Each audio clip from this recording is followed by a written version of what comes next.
Murió este día en una de las jornadas más luctuosas en la historia de Colombia.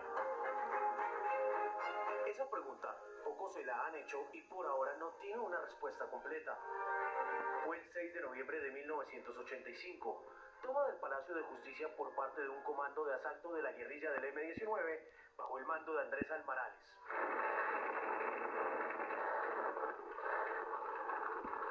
La posterior retoma por cuenta de un destacamento de distintos batallones de la Brigada 13, desde la Guardia Presidencial hasta el Grupo Mecanizado Rincón Quiñones, al mando del coronel Luis Alfonso Plazas Vega y del general Jesús Armando Arias Cabrales, entre otros altos oficiales. Lo que pasó en el Palacio es una historia que aún tiene muchas sombras y puede que grandes fragmentos de esta verdad, quizás desconocidos o al menos poco analizados, estén aquí, en los archivos del Departamento de Estado de Estados Unidos, cuya copia digital este noticiero conoció. Estos documentos en versión digital hacen parte de un extenso acervo de los que hasta ahora no se conoce un análisis judicial. Además de los documentos aquí copiados, están algunos de esos mismos folios que llegaron a la Comisión de la Verdad. Y algunos de los cables también aparecen en el libro de Elena Urán, la hija del magistrado auxiliar del Consejo de Estado, Carlos Horacio Urán, quien salió vivo del Palacio de Justicia, pero después fue torturado y asesinado de un tiro de gracia. Luego, su cuerpo fue ahumado y puesto de nuevo en el palacio con el objeto de simular que había muerto en el cruce de disparos y en el posterior incendio.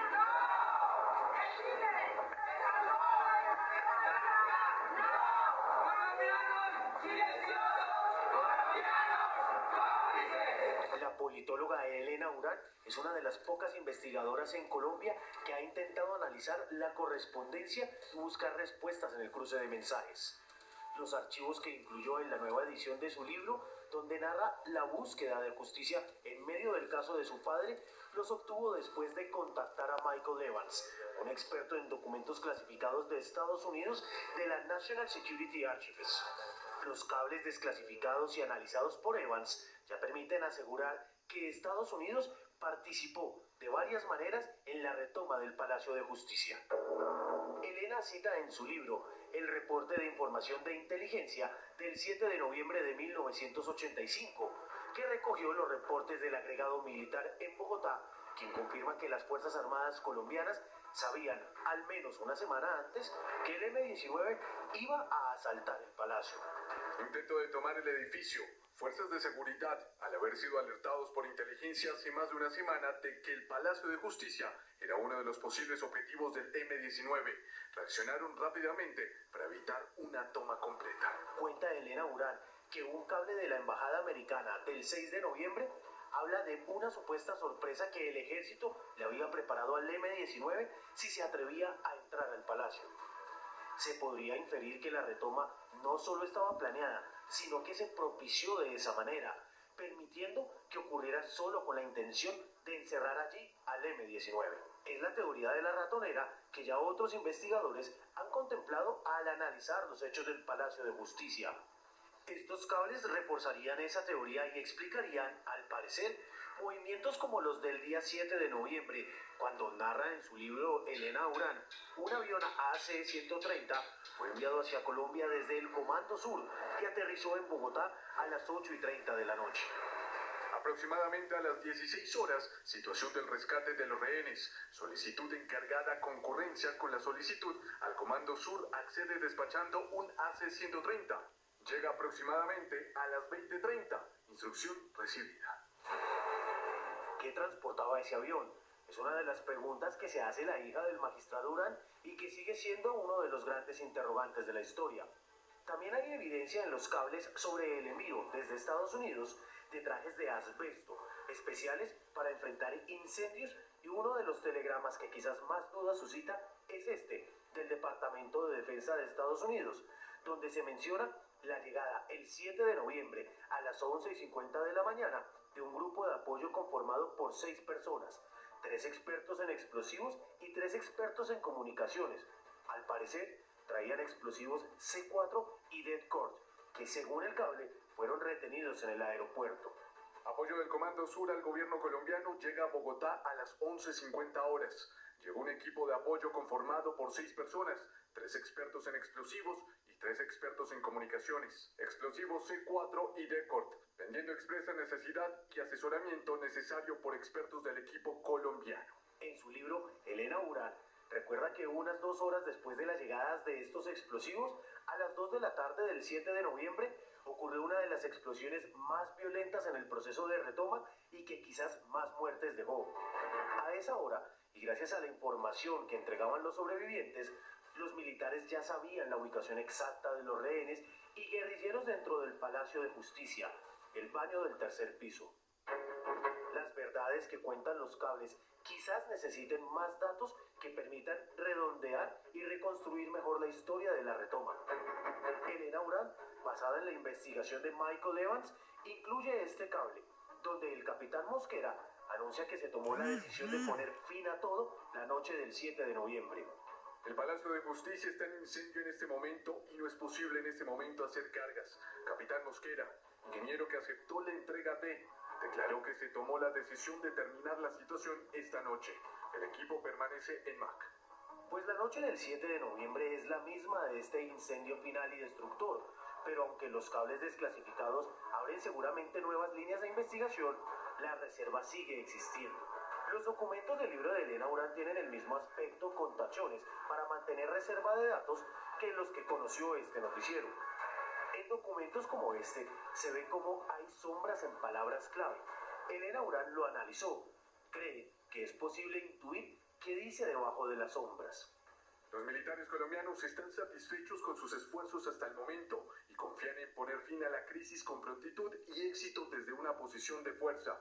Su agradecimiento particular por la ayuda de Estados Unidos que hizo posible sus acciones de manera efusiva. El hecho de que el presidente Betancur hubiera desatado a los militares es especialmente significativo. Últimamente había sido objeto de muchas críticas públicas por una política de paz considerada ampliamente como un fracaso. La desfachatez en la jugada del M-19, que fue posible gracias a su debilidad en el pasado, probablemente será opacada por la imagen de decisión en este caso. Con su continua suerte, Betancur está a punto de salir ganador. La conclusión de Elena Urán es que es fácil llenar esa zona sombreada con la frase ayuda a Estados Unidos. La hija del magistrado Urán en su investigación incluye apenas algunos cables. Lo inquietante de esta historia es que RTBC Noticias tuvo acceso a más archivos, tantos que quizás solo con la mirada de peritos y de expertos en diplomacia de la época sea posible encontrar las verdades que aquí se ocultan.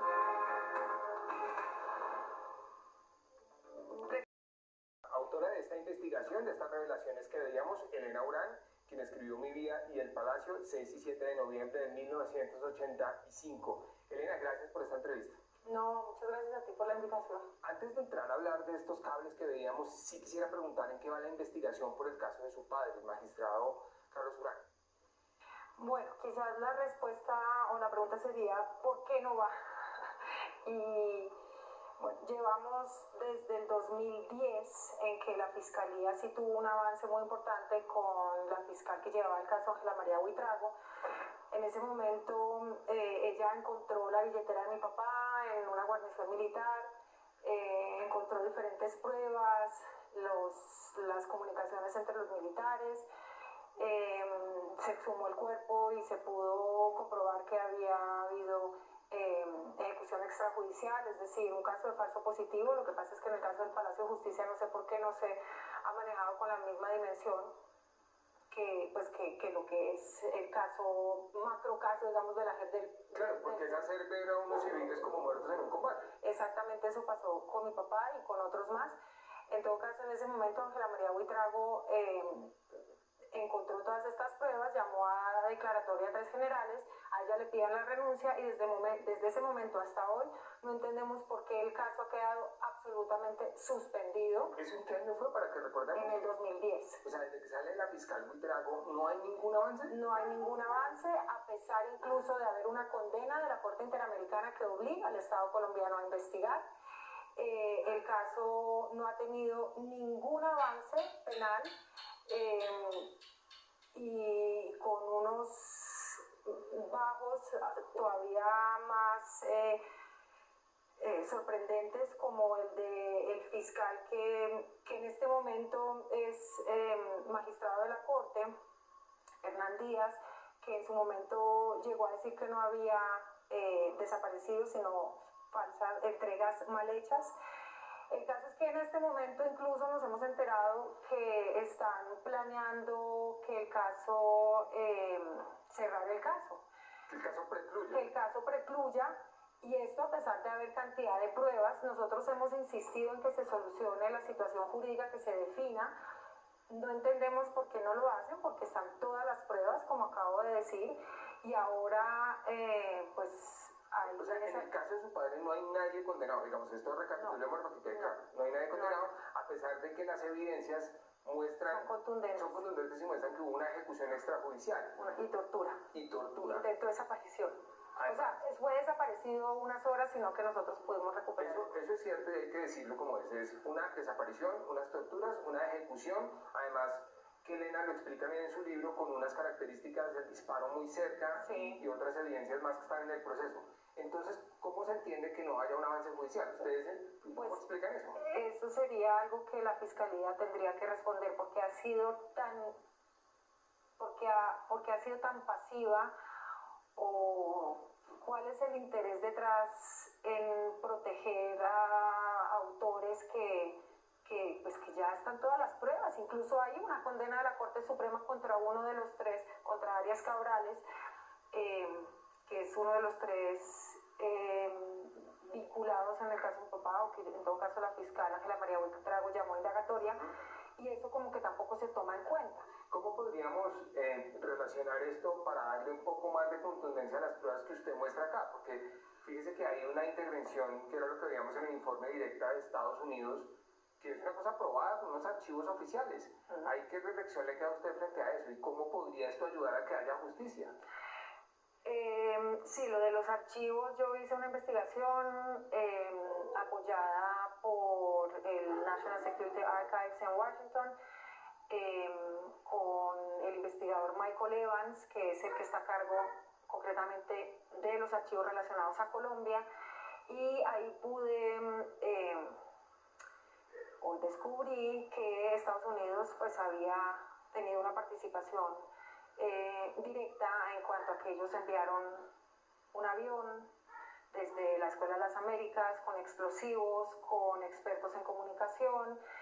Los cables también dejan ver que incluso Estados Unidos, igual que tenía conocimiento de inteligencia colombiana que la guerrilla se iba a tomar el palacio, Estados Unidos también tenía conocimiento de eso, y sin embargo apoyó un acto pues totalmente antidemocrático, porque como en ninguna parte el ejército ataca a la rama judicial o un edificio lleno de civiles adentro, y eso fue lo que sucedió, y peor aún, con el aval del Ejecutivo.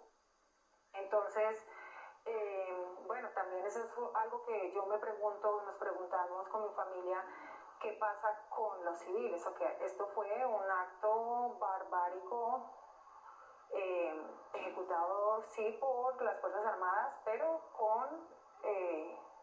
en sintonía y la complicidad de civiles. Y no, hasta hoy no se quiere dimensionar como una de las rupturas democráticas más importantes a Colombia en los últimos años. Ayer conmemorábamos, o hace unos días conmemorábamos, los 50 años del bombardeo a La Moneda en Chile, y cómo es que en Colombia, pues, claro, cada uno con sus matices, pero en cuanto a quiebre, como dije antes, a las instituciones democráticas, es muy similar. ¿Qué puede pasar con ese papel de Estados Unidos? Es decir, usted como víctima, como familiar, por supuesto, del magistrado asesinado allí, pero también como investigador en este caso, ¿qué nos puede decir frente a eso? Porque es un hecho evidente que considero no se ha divulgado con suficiente fuerza. Cada vez que se cuenta esta historia del Palacio de Justicia, dijéramos, hay varios quiebres en contar esta historia, pero esta de Estados Unidos no está contada. No, y es algo que también me sorprendió mucho a mí, porque había un rumor de que la dinamita o los explosivos que se utilizaron para romper la pared detrás de esa pared estaban los 60, 70 rehenes que estuvieron en el tercer piso durante el ataque al Palacio de Justicia. Esos explosivos, siempre se rumoró que aquí no había eso y que lo tuvieron que haber traído. Bueno, cuando yo pongo a hacer la investigación, digo, bueno, coincide porque el avión aterrizó a las 11 y a las 2 fue el bombardeo, fue la explosión. Y me preguntaba yo por qué pasó en Colombia, porque esta parte no se ha investigado más, no se ha revelado.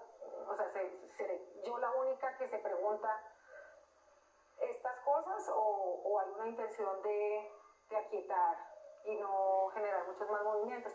Yo de hecho creo que sería un buen momento para que, y siguiendo incluso el ejemplo de Chile, que el presidente Gustavo Petro hiciera una solicitud formal al gobierno, y aquí hablo a título personal obviamente, que el presidente Gustavo Petro le hiciera una solicitud formal al presidente Biden como una forma también de poder responder a las condenas de la Corte Interamericana. En esos archivos está toda la información, y si el gobierno estadounidense desclasificara por completo y sin los manchones que yo ahora pues que están ahora, tendríamos una respuesta muy contundente a lo que pasó, y quizás eso nos ayudaría a avanzar y no seguir tropezando en este hecho que llevamos 38 años sin ser resuelto, y es un fantasma que está ahí. Todo el mundo tiene una historia en torno al Palacio de Justicia, pero no hay claridad y no hay consenso sobre lo que sucedió ahí. Se relativiza, se niegan los hechos. Seguimos hablando de los héroes que entraron a rescatar las instituciones, cuando ninguna institución se puede rescatar a fuego y sangre con tanques de guerra y ejecutando y desapareciendo civiles. Entonces yo creo que desclasificar por completo esos archivos sería un gran apoyo al proceso de paz, a la reconciliación, a la no repetición y al fortalecimiento de la democracia en Colombia. También hay una cosa muy interesante de la revelación, y es que ellos sabían lo que iba a pasar y tenían preparado algo que llamaban una sorpresa. ¿Cómo es eso? Sí, pues eso exactamente es difícil de entender cómo Estados Unidos, que se ha afanado de ser una democracia sólida, y sin embargo en el caso del Palacio de Justicia, sabiendo que los guerrilleros del M-19 iban a entrar, se prestaron para que las cosas se hicieran incluso de una manera más eficiente, porque pues sin esos explosivos y sin estos expertos en comunicación, y como lo dicen unos cables, todo salió muy bien gracias a la ayuda de Tachado. Bueno, uno sabe, o sea, uno lo va comparando con lo de que la sorpresa era esa, encerrarlos. En el informe, la Comisión de la Verdad del 2010, se habla de la ratonera, es decir, justamente tenían información que iban a entrar, los dejaron entrar, quitaron la guardia ese día, una vez estaban adentro, cerraron todo, y ya ellos ahí dentro, pues en un búnker, se hizo lo que se hizo. Entonces yo no sé por qué seguimos relativizando que es que si no hubiera entrado la guerrilla no hubiera pasado el resto. Bueno, pues si la inteligencia o el ejército no los hubiera dejado entrar, hubieran puesto más medidas de seguridad, tampoco hubiera entrado la guerrilla. Es que de hecho días atrás la habían reforzado, o sea, por las amenazas que recibían los magistrados de la corte por los capos de narcotráfico. Sí, claro. Pero justo para el día de la toma del Palacio de Justicia, sorpresa, no estaban. No había seguridad. Y yo no entiendo por qué pues hay tantos índices que nos... Sí, lo que pasa es que ese detalle de la seguridad cobra vigencia cuando usted en su libro cuenta los cables, diciendo que ya sabían qué iba a pasar, según la correspondencia que había. Sí, es que está ahí, y eso a pesar de los tachones, pero ahí está. Claramente Estados Unidos tenía conocimiento, porque Colombia tenía conocimiento. Bueno, Elena, pues gracias por estos minutos. Seguiremos, por supuesto, atentos a los avances en la investigación y por ahora solamente, pues, hablar de este libro, Mi vida y el Palacio, 6 y 7 de noviembre de 1985, que en esta nueva edición tiene esto que hemos hablado en estos minutos, la correspondencia entre Colombia y Estados Unidos en los días en que ocurrió la toma del Palacio de Justicia aquí en Bogotá. Elena, muchas gracias. No, a ustedes, muchas gracias por la invitación.